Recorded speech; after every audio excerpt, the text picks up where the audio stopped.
प्रधानमंत्री नरेंद्र मोदी आज लाल किले की प्राचीर से बोल रहे थे और जाहिर सी बात है, देश के कोई भी प्रधानमंत्री रहे हो, जब वो लाल किले की प्राचीर से बोलते हैं तो पूरा देश सुनता है।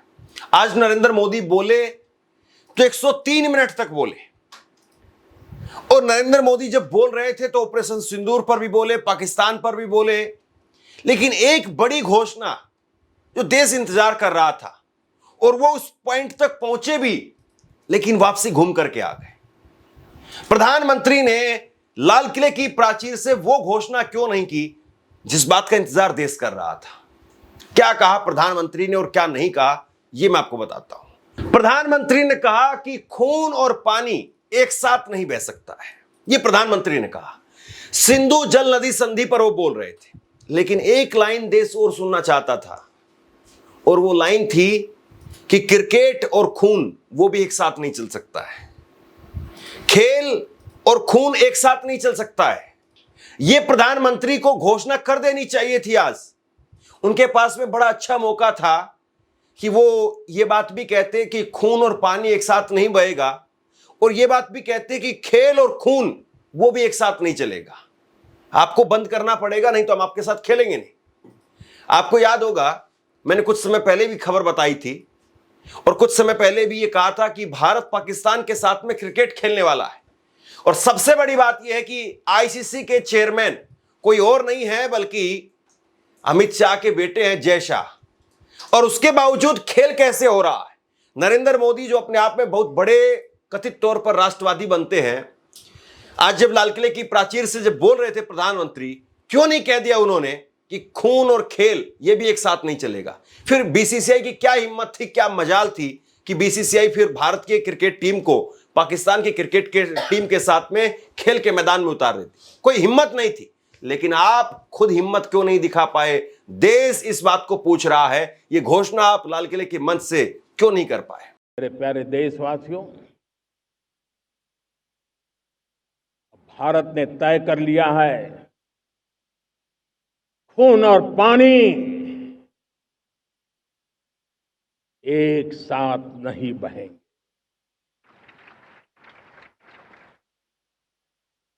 अब देशवासियों को भली भांति पता चला है कि सिंधु का समझौता कितना अन्यायपूर्ण है, कितना एक तरफा है। भारत से निकलती नदियों का पानी दुश्मनों के खेत को सींच रहा है और मेरे देश के किसान, मेरे देश की धरती पानी के बिना प्यासी है।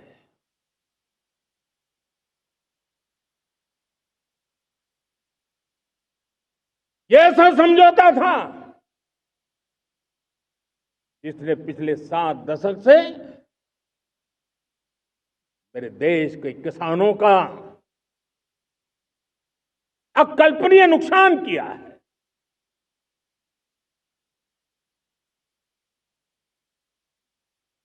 अब हिंदुस्तान के हक का जो पानी है, उस पर अधिकार सिर्फ और सिर्फ हिंदुस्तान का है, हिंदुस्तान के किसानों का है। भारत कतई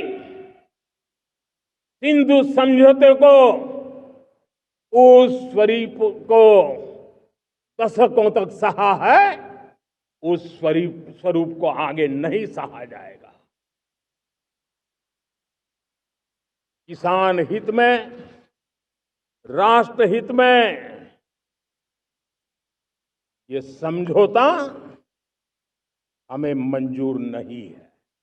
दोस्तों, आज प्रधानमंत्री नरेंद्र मोदी ने 103 मिनट का भाषण दिया और अब तक का उनके बतौर प्रधानमंत्री लाल किले की प्राचीर से संबोधन में ये सबसे बड़ा भाषण था। 2015 में उन्होंने 88 मिनट का भाषण दिया था और आज अपने ही रिकॉर्ड को नरेंद्र मोदी ने तोड़ दिया। लेकिन क्या वाकई इस भाषण में आपको कुछ देखने को मिला? मैं आपसे सवाल पूछ रहा हूं, नरेंद्र मोदी का भाषण आपको कैसा लगा? 10 में से आप कितने नंबर देंगे? क्या वाकई बहुत अच्छा भाषण था? 10 में से 10 नंबर, 10 में से 8 नंबर, या बहुत औसत दर्जे का जो है भाषण था, 5 नंबर 6 नंबर दिए जा सकते हैं, या बहुत घटिया किस्म का भाषण था, इससे निराशा हाथ लगी, आप 2 नंबर 3 नंबर 0 नंबर कितने नंबर देंगे? आप लोग मुझे नीचे कमेंट करके बताइए। अब सवाल यह है कि प्रधानमंत्री क्यों नहीं बोल पा रहे हैं? क्या ये देश के प्रधानमंत्री का काम नहीं है? क्या देश के प्रधानमंत्री को इस बात से फर्क नहीं पड़ता, असर नहीं पड़ता है? क्या अगर आज राहुल गांधी लाल किले से बतौर प्रधानमंत्री बोल रहे होते, नरेंद्र मोदी विपक्ष के नेता के तौर पर अगर सामने जमीन पर बैठे होते, तो क्या वो वहां से निकल करके सीधे पत्रकारों से बात करते हुए इस मुद्दे को नहीं उठाते? वो नहीं कहते कि पाकिस्तान के साथ में क्रिकेट खेला जा रहा है और मोदी साहब चुप हैं। गृह मंत्री का बेटा वो आईसीसी का सचिव है, वो चुप हैं। और सबसे बड़ी बात यह है, आप एक बार जरा फिर से देखिए, जब नरेंद्र मोदी इस बारे में बोल रहे थे तो कैमरा उन पर था, लेकिन कैमरामैन ने आखिरी में कैमरा अमित शाह पर ही टिका दिया। ये कई बार कैमरामैन जो है वो सही काम कर देते हैं और एक्सपोज कर देते हैं कि जिम्मेदारी किसकी है। बोल देते हैं अमित शाह जी कि भाई नहीं होना चाहिए क्रिकेट का मैच भी। देश के प्रधानमंत्री इतनी ताकत से बोल रहे हैं, और क्रिकेट का मैच ऐसा नहीं है कि कोई देश के संविधान में लिखा है या 2 देशों के रिश्ते बिगड़ जाएंगे, बिगड़े हुए तो पहले से ही हैं। क्यों आप क्रिकेट पर तुले हुए, और क्यों नहीं आप इस बात को आज लाल किले की प्राचीर से कह पाए? हालांकि कह तो मोदी जी बहुत कुछ नहीं पा रहे हैं, लेकिन जब यह बात डायरेक्टली कही गई थी संसद में, उस वक्त में अमित शाह भी ऐसे ही चुप रहे थे। एक बार जरा देखिए। हो, चाहे वहां की न्यूज चैनल्स हो, चाहे उनके इन्फ्लुएंसर्स हो, हमने सब पे पाबंदी लगाई। सर अब समय आ गया है कि क्रिकेट पर भी पाबंदी लगनी चाहिए सर। सर हमारे विदेश मंत्री ने कहा कि मैं गर्व होता है इस बात का कि मैं उस पार्लियामेंट्री डेलीगेशन में शामिल थी जिसकी जिम्मेदारी मुझे सरकार ने दी थी। हम 33 देशों में गए। मिनिस्टर ऑफ एक्सटर्नल अफेयर्स कह रहे थे करीब 100 देशों से बातचीत हुई। मैं तो कह रही हूं गृह मंत्री जी से, सर आपको बहुत जगह फोन करने की जरूरत नहीं पड़ेगी, एक इंटरकॉम पे ही फोन कर लेंगे। आईसीसी के चेयरमैन को अगर आप कह देंगे कि ये इंडिया पाकिस्तान मैच नहीं हो सकता तो नहीं होगा, ये हमारे ऑपरेशन सिंदूर की कामयाबी होगी सर। सर हम जो 26 महिलाएं जो विधवा हुई वो उनके मुंह, हम उनके मुंह पे जाकर कहेंगे कि हमें वो इंडिया पाकिस्तान मैच खेलना है, हम पैसा कमाना चाहते हैं, पैसे के ऊपर आपका परिवार नहीं है। आज प्रधानमंत्री ने लाल किले की प्राचीर से एक और घोषणा की। उन्होंने कहा कि हम जीएसटी में भी क्रांतिकारी बदलाव करने जा रहे हैं। अब समझ में नहीं आता है कि क्रांतिकारी बदलाव तभी होते हैं जब विपक्ष के नेता इसको नकारते हैं। राहुल गांधी, आपको याद होगा, जीएसटी को लगातार गब्बर सिंह टैक्स करके बोलते रहे कि जीएसटी नहीं है, ये गुड एंड सिंपल टैक्स नहीं है, बल्कि ये गब्बर सिंह टैक्स है। ये इस तरीके से टैक्स का जंजाल है कि आदमी को समझ में नहीं आता है। इसीलिए जब भी जीएसटी की रेड पड़ती है या छापा पड़ता है या अधिकारी कमेटी के लोग आते हैं, बाजार के बाजार बंद हो जाते हैं, सब अपनी अपनी दुकानें बंद करके चले जाते हैं। तो गब्बर सिंह टैक्स जिसको राहुल गांधी बोलते थे, आज नरेंद्र मोदी कह रहे हैं कि हम जीएसटी में बदलाव कर रहे हैं। और ये बदलाव भी कब होगा? दिवाली पर होगा। क्यों भाई? जिस चीज को आप गलत मान रहे हैं या जिस फैसले को, जिस बदलाव को आप अच्छा मान रहे हैं, तो अच्छी चीज के लिए देर किस बात की? और अच्छे काम के लिए किस शुभ मुहूर्त का इंतजार करना? वो तो जिस दिन आप कर देंगे उसी दिन शुभ है। आप आज ही कर दीजिए। आज आप क्यों नहीं कर रहे? या फिर ये है कि ये कम से कम दिवाली का बिजनेस तो हम ले लें। दिवाली पर सबसे बड़ा बिजनेस होता है, बाजार सबसे बड़ा होता है दिवाली पर, और वो प्रॉफिट, वो मुनाफा जो सरकार को आता है वो तो हम ले ही लें, उसके बाद में हम देखेंगे। और सबसे बड़ी बात यह है, जरा सुनिए प्रधानमंत्री को, जीएसटी पर वो बोल रहे थे, लेकिन एक शब्द जिस पर देश इंतजार कर रहा था कि कम से कम आज ये घोषणा लाल किले से हो जाएगी, वो भी नहीं हुई कि पेट्रोल डीजल को भी हम जीएसटी के दायरे में लेकर के आएंगे। और आज सबसे बड़ा मौका है, सबसे अच्छा मौका है। आज बीजेपी की सरकार केंद्र में भी है, राज्यों में भी है। कल को अगर राहुल गांधी या कांग्रेस पार्टी या इंडिया गठबंधन से कोई प्रधानमंत्री बन भी जाए तो भी नहीं हो पाएगा, क्योंकि राज्यों में तो बीजेपी की सरकारें रहेगी। और ये बदलाव करने के लिए, पेट्रोल डीजल को जीएसटी के दायरे में लाने के लिए दोनों जगह पर एक सरकार होनी बहुत जरूरी है। आज तकरीबन 1.5 दर्जन राज्यों में बीजेपी की सरकारें हैं, तो प्रधानमंत्री नरेंद्र मोदी को बहुत आसानी होगी। वो हिम्मत दिखाएं थोड़ी सी, लेकिन ये नहीं बोल पाए। सुनिए। इस दिवाली में आपको एक बहुत बड़ा तोहफा देशवासियों को मिलने वाला है। पिछले 8 साल से हमने जीएसटी का बहुत बड़ा रिफॉर्म किया। पूरे देश में टैक्स के बर्डन को कम किया, टैक्स की व्यवस्थाओं को सरल किया और 8 साल के बाद समय की मांग है कि हम एक बार उसको रिव्यू करें। हमने एक हाई पावर कमेटी को बिठा करके रिव्यू शुरू किया, राज्यों से भी विचार विमर्श किया और मेरे प्यारे देशवासियों, हम नेक्स्ट जनरेशन जीएसटी रिफॉर्म्स लेकर के आ रहे हैं। ये दिवाली के अंदर आपके लिए तोहफा बन जाएंगे। सामान्य मानवीय की जरूरतों के टैक्स भारी मात्रा में कम कर दिए जाएंगे। बहुत बड़ी सुविधा बढ़ेगी। हमारे एमएसएमई, हमारे लघु उद्यमी, इनको बहुत बड़ा लाभ मिलेगा। रोजमर्रा की चीजें बहुत सस्ती हो जाएगी और उससे इकोनॉमी को भी एक नया बल मिलने वाला है। अब कायदे से 15 अगस्त एक ऐसा मौका है, या 26 जनवरी 15 अगस्त जो राष्ट्रीय पर्व होते हैं, वो एकता दिखाने के मौके होते हैं। बड़े फैसलों का मौका होता है कि बड़े फैसले देश के प्रधानमंत्री उस दिन लेते हैं।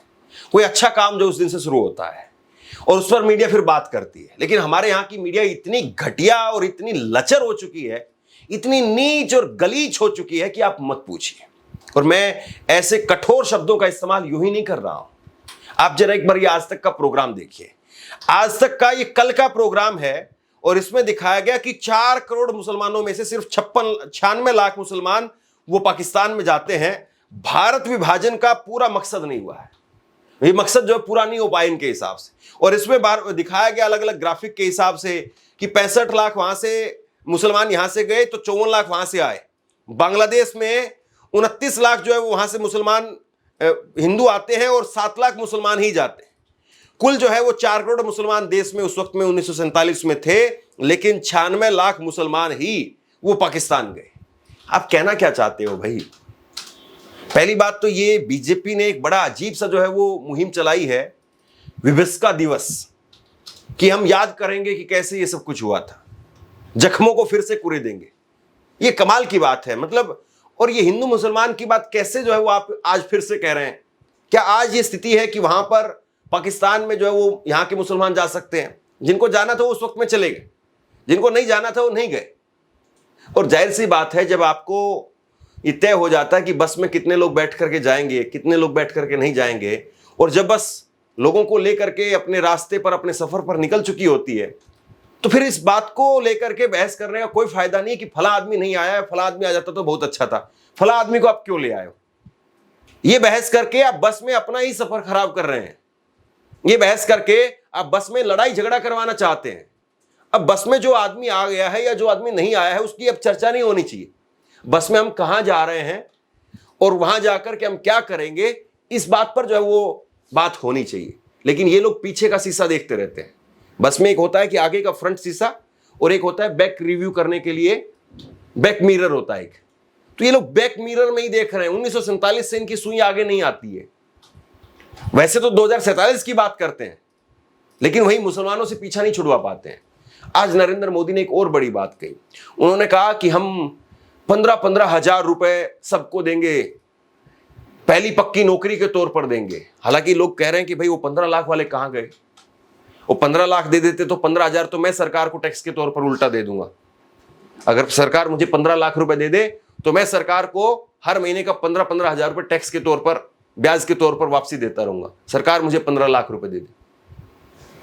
तो 15 लाख की बात थी, 15 लाख से सीधे 15 हजार पर आ गए। 1.5 लाख पर भी नहीं आए, 15 हजार।